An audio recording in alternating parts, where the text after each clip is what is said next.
Just beautiful. I love listening to that piece. So really brilliant panels, and thank you so much. I wanted to highlight that among our speakers, they're prolific writers and authors. Not his most recent book, but a book that I have a very strong connection to is Helio Fred Garcia's book, The Agony of Decision. And I wanted to point this out to people because I'm very happily endorsing his book on the other side. So he has a number of volumes of books that he's written. And I also want to highlight that our recent jazz musician, Jeremey Monteiro, also has a book out that I wanted to highlight to everyone as well. And then finally, our next panelist, who has a bestseller book, The Sharing Economy, who I'm going to introduce right now. And Jacqueline, if I could presume to interrupt, I need to share credit because the Agony of Decision Chinese edition was spearheaded by Professor Dr. Stephen Dong, who is also the lead translator on that book. So it's our mutual book. But thank you for calling attention. Oh, and there it is. There it is in better. Chinese. So Even better. Thank you. Jacqueline. Thank you for saying that. So we'll put this on the bookshelf so that everybody makes a note to read these books. They're fantastic. And our last speaker is an exceptional individual who I've the good fortune to be a colleague at NYU Stern with. Arun is the Harold Prince Professor of Entrepreneurship and Professor of Technology, Operations, and Statistics at New York University's Stern School of Business. His best-selling book and award-winning book, The Sharing Economy, was published by MIT Press in 2016 and has been translated into 5 languages. Recently, relevant to our discussion, among the many things and articles that he's published, and he's a frequent commentator for CNN and many media channels, he authored an article in the Harvard Business Review, How Your Brand Should Use NFTs, excuse me. So I want to welcome Arun to our audience and thank you for joining us today, because I know you've got a really very hectic schedule, travel and teaching and writing and commentating. And so I want to ask you, first off, what's some of the work that you're engaged with, and tell us a little bit about yourself. Well, thank you for hosting this event, Jacqueline. It's been, I wasn't able to catch it all, but what I've caught has been sort of inspiring and motivating. And, I'm really glad you pulled me into this sort of wonderful group of people. So I'm a professor at NYU. I was born in England. I grew up in England and India. I study how digital technologies change things. My love of computers sort of stems from when I was a teenager and I was bought an old computer called a Commodore 64. It was new then, but it's old now. Everyone else in my city had a different computer, which meant that even though mine was more powerful, it was less valuable. That was sort of a mystery that I tried to unpack for many years after that. I studied electrical engineering, then I came to the United States, economics and business, and I've been at NYU since. And I'm really my entire research agenda for 20 years has been how digital changes things, how they change products, how they change our interactions and trust, how digital platforms are replacing other institutions in society, how work is changed by digital. A lot of this went into the book that you were sort of so kind to call out, which I wrote about 8 years ago.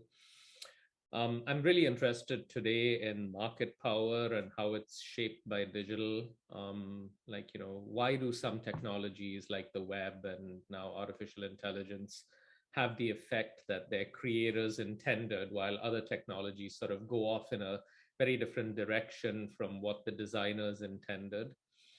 How are societies handling sort of this progressive handing over of responsibility that we have been engaged in, from governments to platforms, what we're calling Web3 might evolve, and of course, NFTs.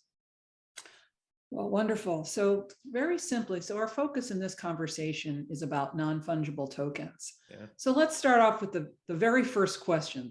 What is an NFT? very simply for our audience. Okay, so when people ask me what is an NFT, I generally say it's a non-fungible token, and then they say that's not very helpful. Let me break it down. So a token is like a digital note or a contract. It's like a piece of computer code that establishes someone's ownership over something. And it's stored on a public database called the blockchain so that anyone can verify that it's there. So if you have Bitcoin, that's a token. It's like a digital equivalent of a banknote or a bearer bond.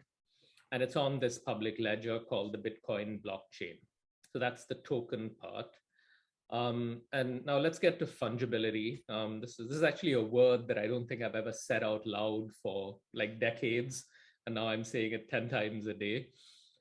So sometimes, I mean, some things vary based on how similar separate instances of them are, right? And so a dollar bill is like any other dollar bill. That's what we call fungible. So Bitcoin is a fungible token. Like, my Bitcoin and your Bitcoin are the same Bitcoin. But most sort of things of value in the world are non-fungible. Like every item is unique in some sense. This also varies. I mean, like, sort of Van Gogh's sunflowers is sort of more unique than a Birkin bag. There are many instances of a Birkin bag, but it's limited. And so a non-fungible token is just a token that is unique. Like, it's the same computer code on a blockchain, but it's unique. And it's typically unique because it represents something unique. So like the most popular unique things that are connected to NFTs today are digital art. So there's a piece of digital art, it's unique. It's sort of used to create a unique token called its non-fungible token. But an NFT could be connected to anything. Like, when you buy a pair of sneakers, you could have an NFT connected to that pair of sneakers that, represents something about those sneakers. I mean, a lot of people are creating NFTs of physical products and calling them digital twins. And the NFT could have many purposes. It could prove that you own that pair of sneakers. It could be the object that you use to showcase your ownership of those sneakers in some future digital world. But it's different from the item itself, even when the item is digital. So sometimes it's like the ownership deed you have on your house. It proves that you own the house, but it's not the house, right? Sometimes it's like a baseball card where there's no ownership involved. I mean, if you have a baseball card, you don't get any rights over the revenue streams of the player displayed in the card, but the card itself takes on a life of its own as a collectible asset. And most NFTs today are sort of like baseball cards of the digital art characters that they're connected to. But this is just the start. I think what's really exciting is what's to come. So following on that, it seems like more recently in the last couple of years, we're hearing a lot more about NFTs. And are they catching on in popularity or not? What do you see in terms of the trends? Well, it's a mixed bag. I think that there was a dramatic rise in popularity last year, probably a bubble of sorts, and now there's a bit of a lull. But I think the trends are overall positive and they'll start to gain steam, especially as we move beyond NFTs for digital art and really start to unlock their potential. And I'm sure we'll sort of get to that in a few minutes. But why was there a rise? I guess it was because we had enough people who were familiar with fungible tokens, with cryptocurrency, and had made a lot of money off this cryptocurrency. So they got interested in other assets that they could buy that were similar, that were like, sort of these tokens on blockchains. And so you have a collection of NFTs called CryptoPunks. These are 10,000 pieces of digital art for which NFTs have been created. And they're sort of pretty goofy looking little pieces of digital art.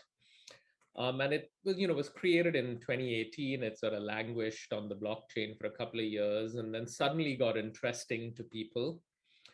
And, it's hard to put your finger on what drives this popularity. I mean, the best explanation I've come up with or that I've encountered is that, desire for certain things is mimetic, right? I mean, this is meaning that we want what other people want. How much we value something, a lot of things in the world is shaped by how much other people value them. We think that like economists often sort of make the mistake of thinking that value is driven by utility or by like, sort of the usefulness. But there's so much of value, even if it's in something like land, that is driven by how much do other people want this. Now, if there's no limit to the asset, then you don't have conflict. When there's a limit to the asset and everybody wants it, then you have conflict. And, some people say this explains a lot of human history. But, I think with collectibles, it's really, certain things suddenly become desirable among some group of people, and then everybody wants them. And this is where most collectible NFTs get their value from, in the same way that, like, other sort of physical collectible objects get their value. So I have a piece of artwork. I have a baseball card. How did I make it into an NFT? How does that happen? How do I register it? What's that process? Well, like there's no official single registry for NFTs. If you want to create an NFT from a piece of art, you simply do it. You go to a platform like OpenSea, which is a large NFT marketplace, and you upload the piece of art and you create an NFT associated with that art. The art remains the art, it doesn't change. And now you have an additional object, an NFT associated with that art that is sitting on maybe the Ethereum blockchain, maybe some other blockchain. And then you have the option of then assigning certain additional properties to the NFT. Like if you're the owner of the piece of art, you might say that the holder of this NFT is the person who owns the art. And so then if you sell the art, you transfer the NFT and this becomes your proof of ownership. You could say the holder of this NFT owns the art, but every time the art is resold, I get 10% of the sale price. And then you can contract that into the NFT so that every time the NFT changes hands, some of the money comes to you. And this is exciting because these are sitting on the blockchain. The code there is permanent. And so 20 years from now, someone resells a piece of art that you created and it's gone up like 5,000 times in value. You suddenly get a check in your Bitcoin wallet or in whatever cryptocurrency wallet. And so right now there are hundreds of different blockchains on which you could create your NFT. I think over time, they'll sort of standardize to a few, but we're still in the very early days. I think we're far away from, realistically being at the point where having an NFT is the most important proof of ownership for something, but we're going to get there one day. So I'm a marketer. How do I use an NFT to add value to my brand? What would be an example of that? There's so many different ways, right? I mean, I think that most saliently, I think NFTs are an important point of contact with your customers in the future.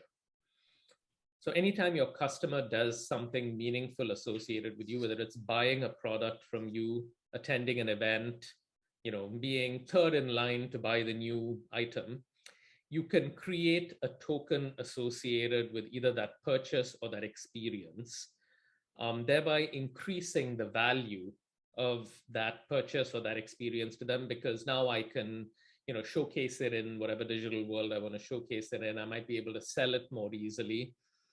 But from the brand's point of view, it's really about maintaining the relationship. This is where I see the real potential. I mean, right now, brands are sort of mucking around with NFTs. They're creating collectibles. They're, doing all kinds of things that are really sort of very much experimentation.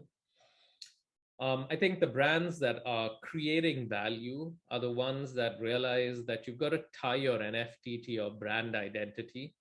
You can't just go off creating arbitrary digital art collections because you want to sort of check off the NFT box. You want to reinforce that small set of things you've decided you want your customers to remember about you and identify you with, right? And you've got to use the NFT to reinforce that. So I really like what Nivea has done, for example, with like they created NFTs like a lot of other companies, but they coined the term non-fungible touch and sort of made the theme of the NFTs around experiences that people have with their product around touch. And, you know, it was sort of very closely tied to what they want their brand identity to be and what they want to sort of reinforce in people's minds. You know, other people have used sort of less compelling, but, you know, sort of equally interesting strategies. I mean, you get an NFT from Coach, they actually give you a physical bag. Gap has sort of gamified NFTs to generate interest. Clinique has sort of tied it to social currency and the loyalty program. So you join Clinique's loyalty program, you then sort of respond to some kind of social prompt where, you know, you are, you know, I forget exactly what they're doing. Like, you know, you're sharing stories of optimism, and then you enter a lottery, and you know, so it's a reward for one of the loyal Clinique members. And the NFT is tied to something that Clinique wants you to remember about them. And so it has to do with sort of the colors that they want you to remember or the products they want you to remember.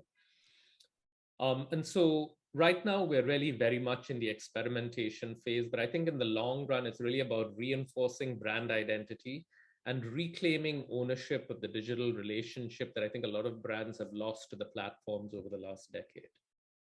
So you mentioned in your HBR article, if I could just quote you, say you mentioned in your article that Coca-Cola's digital apparel. So they're using digital apparel for an NFT. What does that do for the brand? Is that what you said in terms of connecting to their own asset? Well, yeah, it's I still think, again, the experimentation phase. I mean, if you think about it, you know, more than half of Coke's licensing revenue comes from apparel. And so it makes sense for them to imagine, well, if people actually do embrace digital apparel in the future, what are the challenges and opportunities going to be for us? How are we going to sort of hold on to that licensing revenue stream? NFTs are going to be a part of it. Okay, let's dip our toes into the water. I mean, perhaps for a subset of consumers, there are going to be digital world equivalents of the real world situation where you'd want to express yourself using a Coke logo, and they want to try and figure out what they are. Maybe apparel isn't going to be the channel through which you express your brand affinity with Coke digitally, but it's sort of the natural extension of physical world apparel.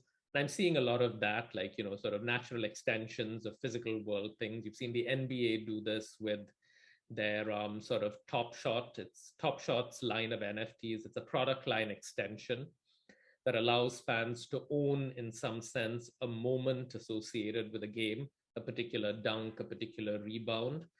And so this is just the NBA creating one more branded asset it sells in a different space, in a way that they sell apparel, they sell access to their games, they're selling these moments as NFTs now. And so sometimes it's easier when you're in the apparel or media business to think about an NFT strategy, because you're just sort of creating an extension of an existing product line.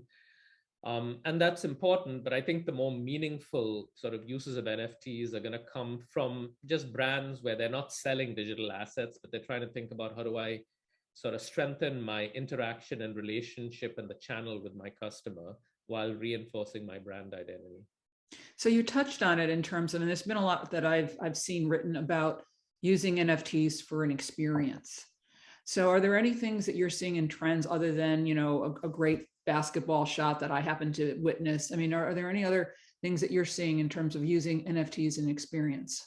Not a great deal as yet. I think we're going to see more of them in 2022. I mean, like, you know, the natural venue for this would be a concert, you know, an experience that you have, which you are struggling now to sort of showcase it to your friends on social media.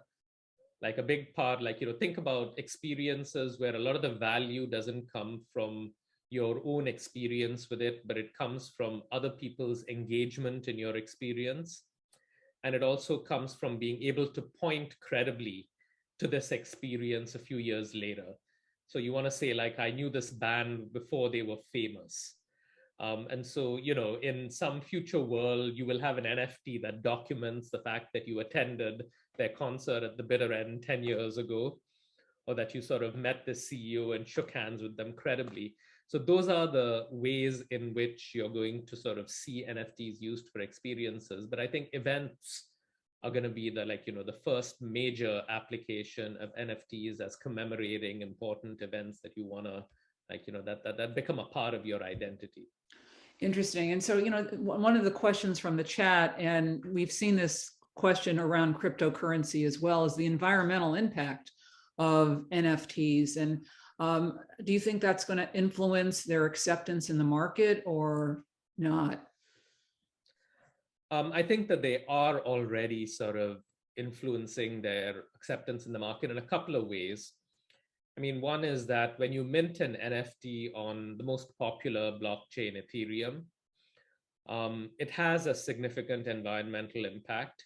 And it's also really expensive. These two things go hand in hand. I mean, to create an NFT on the Ethereum blockchain can cost anywhere from $25 to $200 in fees. It's crazy, and this has to do with there's not enough capacity and prices have really gone up. But there's a whole host of new blockchains that are more environmentally responsible in how they establish your ownership.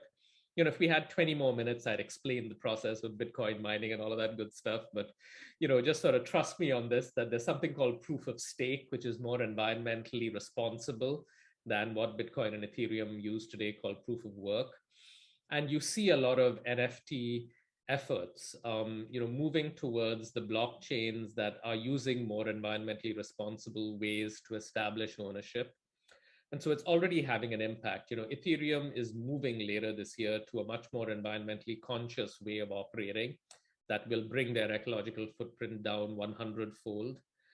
And so it's already an issue. It's a huge issue, especially in the audience that are interested in NFTs, but I don't think it'll be an issue in the long run. Do you see NFTs being used primarily in the B2C market, but also applied to the B2B market? Certainly in both. I mean, all of the examples we've gone over so far are consumer facing. But, a different application of these non-fungible tokens, the technology, is really in tracking items as they move through the supply chain.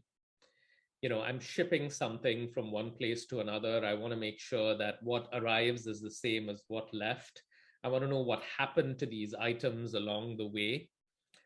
Another front in which I think companies are thinking about NFTs in sort of a B2B context is in expressing transparency about their sustainability efforts, where right now you claim that your product was sustainably created. But if you have sort of a token on the blockchain that is actually documenting at every point in time, this was the carbon footprint, and anybody can go and verify it, that's a much more credible way of expressing this. So this is a consumer objective, but it's a business to business application of the NFT, because every company that is involved in that supply chain now interacts with the token. And its real role isn't in representing the final product, but sort of documenting what happened to it in its journey from sort of creation to consumer. So we have a lot of marketers either currently in the profession or studying marketing. How does someone go about starting to kind of consider using NFTs in a marketing strategy? Well, I think a lot of brands are starting with digital art collections. Even though it's sort of like setting up your vanity website 20 years ago, 25 years ago. And that's okay, because it's not where you should end, but it's a good place to start, because that's where a lot of the interest is, right? And you start to sort of understand, you're dipping your toes in understanding the market. But then I go back to what we've already covered, really, in terms of it's really not about understanding the technology so much as it is the way it was with social media 15 years ago, saying, well, there is this new technology. How do I use it in the most focused way to reinforce my brand identity and to sort of get customers to think about me in the way that I want them to think about me? I think that over time, there will be a lot of opportunity for digital marketing and especially referral marketing through NFTs, where NFTs are used as either currency or rewards for people. Like, right now, referral marketing is sort of, you get $10, I get $10, and it's sort of like, clumsy. You can make that much more seamless through NFTs, but I think it's still early days. I mean, the biggest challenge I see brands facing really is like, how do I staff this project? This is sort of like, and again, it reminds me of social media 15 years ago. People were like, hey, this Facebook and, this Twitter thing is important, but what is it? Like, is it my tech guys? Is it my advertising guys? I mean, like, and so it's the same thing with NFTs. They're like, should I hire a graphics person? Should I, should this be my community manager? And so, like, think about what your goals are and figure out what the team is. And then, for implementation, there are more and more small companies and consulting firms that can sort of help you with the details. I'll call out one called Chain Starters because, I really like the founder. One of my former students, Julie, is sort of running operations for them. And they're sort of a start to finish. You say, I want an NFT strategy, and you can go to them. They can help you think it through, and they can implement it for you. And so I think that's going to be the path for a lot of smaller brands, like, finding a company like Chain Starters that can, sort of get them from concept to implementation. So if our audience wants to research, learn more about it, where would you suggest they go to kind of find out more? Well, there are a few places. I think, they can certainly read my HBR article. That's always an option. Connect with me on LinkedIn and ask me questions. I'm always happy to answer them. Andreessen Horowitz, which is a large venture capital firm that has funded a ton of NFT and blockchain and what is more broadly called Web3 startups. The person who curates their content used to be an editor at Wired, Sonal Chokshi, and she's done like a phenomenal job of creating these canons on different topics.